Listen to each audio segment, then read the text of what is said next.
Chandamama Mahabharata, Part 23, The Slaying of Shishupala.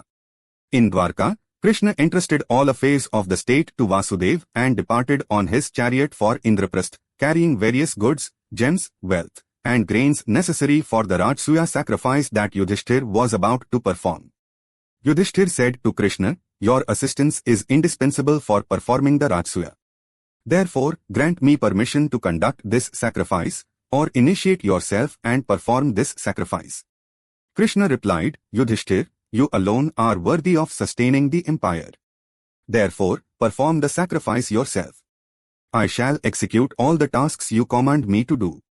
Yudhishthir rejoiced and summoned Sahadev, instructing him to make all preparations for the sacrifice and to invite people of all four varnas.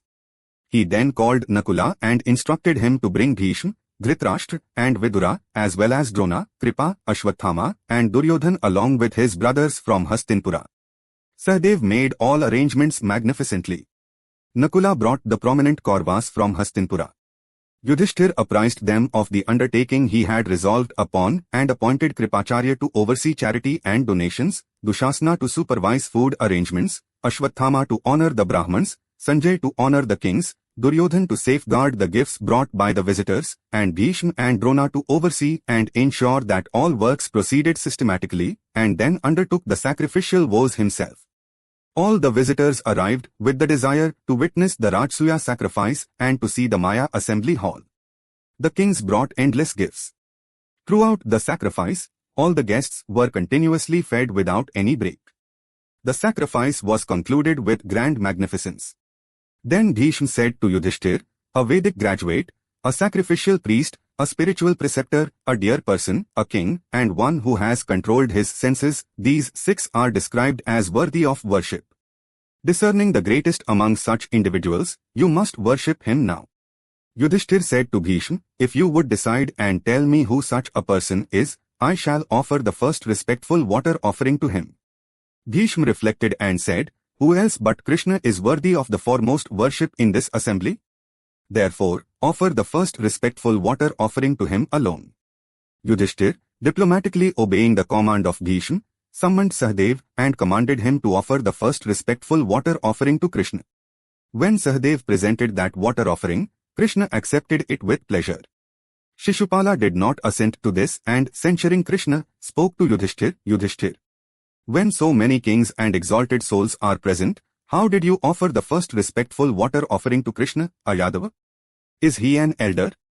Is he a preceptor to you? Is he a great sacrificial priest? What did you perceive in him to offer this? Bhishma, who gave you this advice, does not know what is proper and improper. If you intended to perform the initial worship to Krishna, for what reason did you invite all these kings? Is that not an insult to everyone here? We did not pay tribute to you out of fear that you are powerful. We gave it because we believed you understand righteousness, are devoted to truth, and are worthy of ruling an empire. By committing this single wretched deed, you have forfeited all your hard-earned reputation." He then turned to Krishna and said, "Even if these Pandavas offered the first respectful water offering out of fear of your machinations or out of excessive affection for you, should you yourself not know your own station?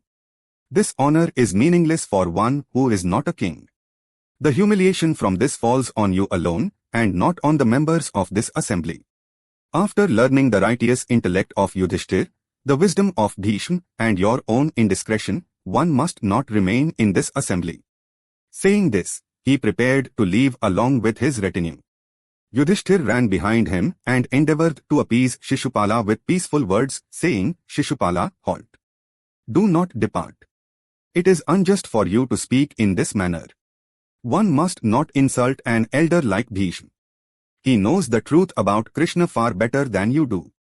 When elders greater than you are present in the assembly and have raised no objection, why are you censuring in this manner?" Then Bhishma said to Yudhishthir, "Why do you entreat this wicked Shishupala? Desist." He then addressed the assembly, saying, "This Shishupala is a fool and consequently does not comprehend the true nature of Krishna.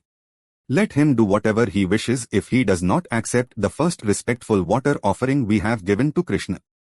Sahadev lifted his foot and stood, declaring, "If there be anyone who still objects to our worship of Krishna, I shall place my foot upon their head." No one in the assembly replied to Sahadev. Then a commander of Shishupala named Sunidha arose and said, "O kings, arise. The Yadavas and the Pandavas have inflicted a great insult upon us. Let us prepare the armies and crush their arrogance." He then gathered all the kings of his faction to one side. Shishupala also consented to the war preparations. Beholding all this, Yudhishthir became anxious and said to Bhishma, "Grandfather, the kings are preparing for war.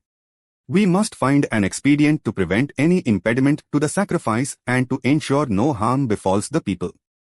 To this, Bhishma replied, "While Krishna is protecting your sacrifice, who can cause an impediment to it? Shishupala has conceived such an evil intellect only because his time of ruin has come." Shishupala, inflamed with wrath, addressed abusive words to Bhishma and vilified Krishna. Hearing his words, Bhima was seized with heroic fury. He assumed a fearsome form and, gnashing his teeth, rushed forward to kill Shishupala, but Bhishma restrained him. Thereafter, he narrated the history of Shishupala to Bhima in this manner. Shishupala was born with 3 eyes and 4 hands, and brayed like a donkey. Beholding that, his parents Satvati and Damghosa desired to discard him.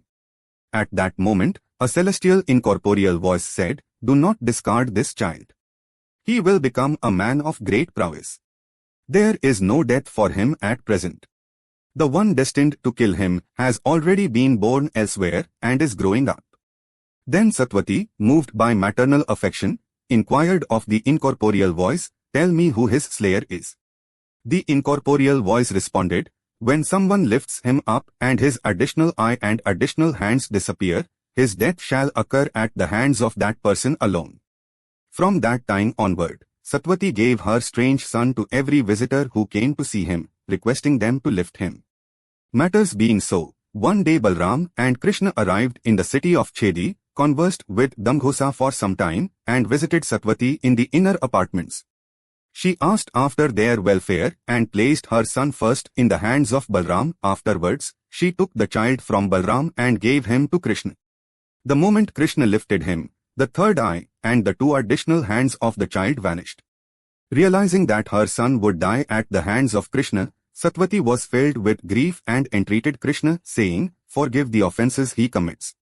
To this, Krishna gave his word that he would forgive 100 offences. Shishupala heard all these details narrated by Bhishma and reviled him with various words. Afterward, he spoke arrogantly to Krishna, saying, "Come to battle with me.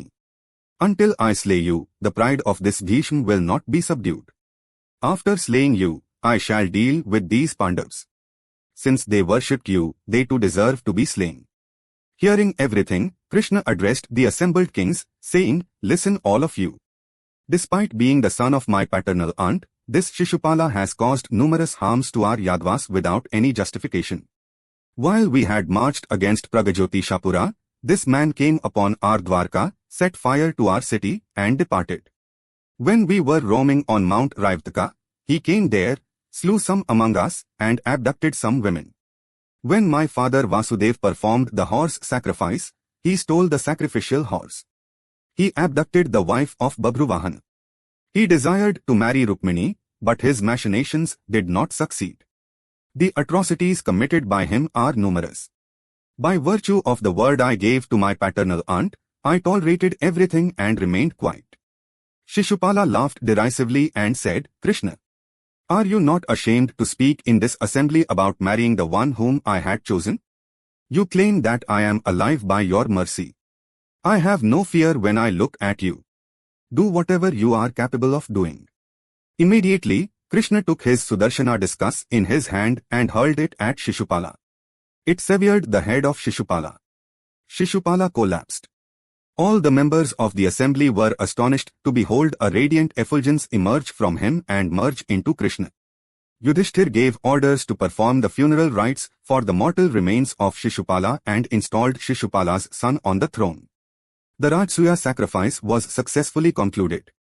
Yudhishthir performed the concluding purificatory bath and completed his vow. All the kings approached him, congratulated him on achieving the empire and said they would return. Yudhishthir honored everyone in a fitting manner and assigned his brothers to escort them until they crossed Hastinapura. Thereafter, Krishna also returned to Dwarka.